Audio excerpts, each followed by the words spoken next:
नमस्कार दोस्तों, मधुर कथाएं चैनल पर एक बार फिर से आपका हार्दिक अभिनंदन है। तो आज की मेरी कहानी का शीर्षक है पत्नी का साथ। तो चलिए शुरू करते हैं आज की अपनी ये कहानी। आज रवि ऑफिस से घर आकर काफी उदास था। उसकी पत्नी रीना बोली, आप फ्रेश हो जाइए, मैं आपके लिए खाना लगाती हूँ। वह फ्रेश होकर खाना खाने बैठ गया क्योंकि उसे जोरों की भूख लगी थी। जब उसकी पत्नी रीना उसके सामने खाने की थाली लाई तो थाली में रखी हुई सब्जी देखकर बोला, रीना, कल से दो नहीं एक ही सब्जी बनाओ। रीना पति की बात सुनकर हैरान होती हुई बोली, क्यों जी, आज आप ऐसे क्यों बोल रहे हैं? खाने में तो रोज दो ही सब्जी बनती है, एक आपके पसंद की, एक बच्चों के पसंद की। आज ऐसा क्या हो गया जो आप एक सब्जी बनाने के लिए कह रहे हैं?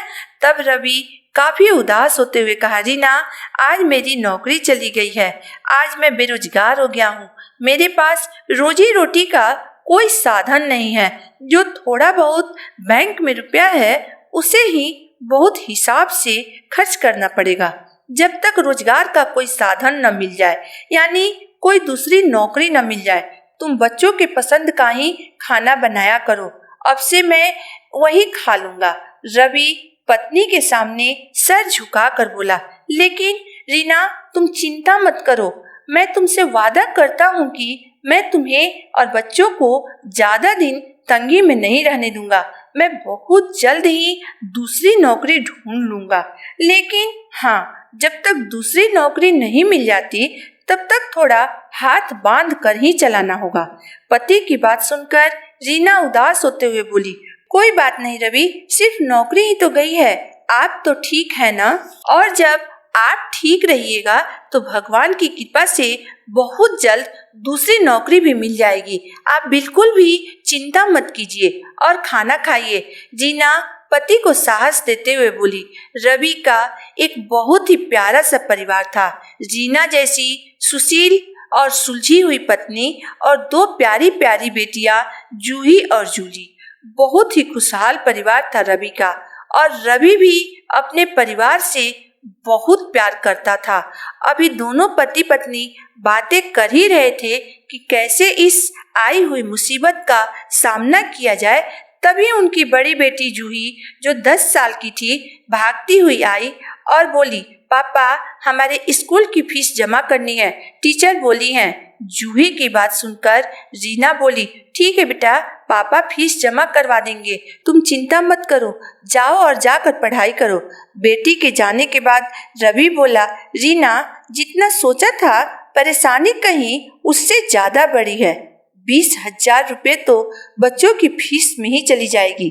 ऐसे तो सारे जमा रुपया भी खत्म हो जाएगा। रीना पति का उदास चेहरा देखकर बोली, आप चिंता मत करिए जी, हम दोनों मिलकर इस मुश्किल वक्त को पार कर लेंगे। आप कल बच्चों का फीस जमा कर दीजिए, फिर शांति से सोचते हैं कि आगे क्या करना है। आप अभी से ही कल की चिंता में अपने आप को परेशान मत करिए। क्या पता आने वाला कल कोई आशा की नई किरण लेकर आए।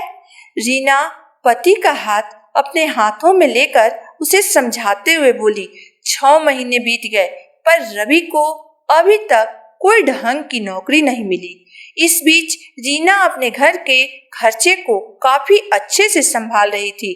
हर जरूरतों पर अंकुश लगा दिया था तथा बहुत सोच समझकर कम से कम पैसों में घर चलाने की कोशिश कर रही थी। लेकिन रखा हुआ पैसा कितना दिन चलता, उसे तो खत्म होना ही था।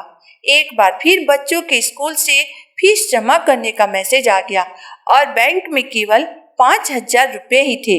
रीना परेशान हो गई कि अब क्या होगा, लेकिन उसने हिम्मत नहीं हारी। वह इस परिस्थिति से भी निकलने का उपाय सोच ली। वह रवि को बिना बताए सोनार की दुकान में जाकर अपनी सोने की चेन बेच दी और रुपए लाकर रवि को देते हुए बोली, ये लीजिए, इसे ले जाकर बैंक में जमा कर दीजिए और बच्चों का फीस भर दीजिए। 2,000 की एक गड्डी रवि को देते हुए रीना बोली। रीना के पास इतने सारे पैसे देखकर रवि घबरा गया और बोला, तुम्हारे पास इतने सारे पैसे कहाँ से आए रीना? रीना बोली, मैंने अपनी शादी की चेन बेच दी क्योंकि मैं जानती हूँ कि बैंक में भी अब ज्यादा पैसे नहीं बचे हैं। पत्नी की बात सुनकर रवि बोला, किसी काम का नहीं हूं मैं। हाय रे मेरी बदकिस्मत, मेरी आंखों के सामने ही मेरी पत्नी को अपने गहने बेचकर घर खर्च चलाना पड़ रहा है। रवि अपने आप को कोसते हुए बोला। रवि को इस तरह निराश होते हुए देखकर रीना बोली, अरे ये आप क्या कह रहे हैं? आप और मैं अलग हैं क्या? साथ जीने मरने की कसम खाई है तो हर मुश्किल वक्त का सामना भी तो साथ में ही करेंगे ना। हमें इस वक्त पे जीत हासिल करनी है, फिर गहनों का क्या? वो तो आप मुझे बाद में भी दिलवा सकते हैं। मेरा असली गहना तो आपका प्यार और आपका साथ है। अपने पति और बच्चों की खुशी के लिए मैं कुछ भी कर सकती हूँ। रीना अपना सर रवि के कंधे पर रखते हुए बोली।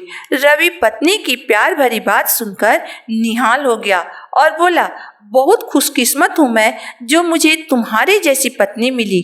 अगर मुझे तुम्हारा साथ नहीं मिलता तो मैं तो इस वक्त में टूट कर बिखर जाता, हार जाता मैं अपनी जिंदगी से। इतना कहकर रवि अपने आंखों में आए आंसू पोंछने लगा और रीना को प्यार भरी नजरों से देखने लगा। पति की ऐसी दशा देखकर रीना बोली, हम आपको हारने नहीं देंगे जी, हम दोनों साथ मिलकर हर मुश्किल का सामना करेंगे।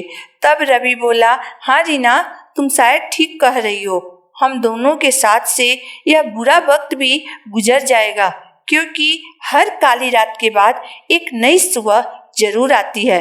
नौकरी लगते ही मैं तुम्हें इससे भी अच्छे गहने दिलवा दूंगा। तभी वहाँ उनकी 5 साल की छोटी बेटी जूली आई और बोली, हम क्या करेंगे पापा?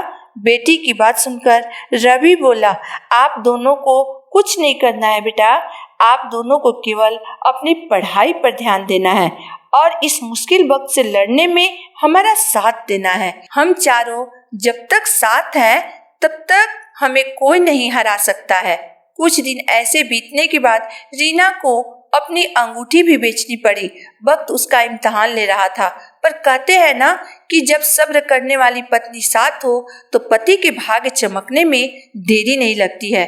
आखिरकार 1 साल के मुश्किल संघर्षों के बाद रवि को एक बहुत अच्छी कंपनी में नौकरी मिल गई, जहां उसकी सैलरी भी 50,000 के पार थी।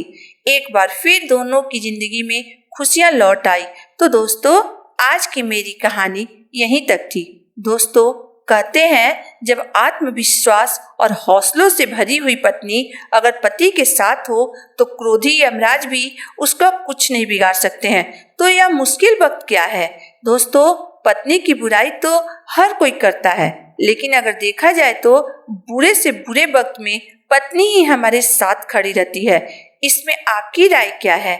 आप मुझे कमेंट बॉक्स में जरूर बताइएगा। आशा करती हूँ आपको मेरी कहानी पसंद आएगी। अगर आपको मेरी कहानी पसंद आई हो तो मेरे वीडियो को लाइक कर दीजिएगा, चैनल को सब्सक्राइब कर दीजिएगा। तो फिर मिलते हैं एक नई वीडियो, एक नई कहानी के साथ। तब तक के लिए धन्यवाद।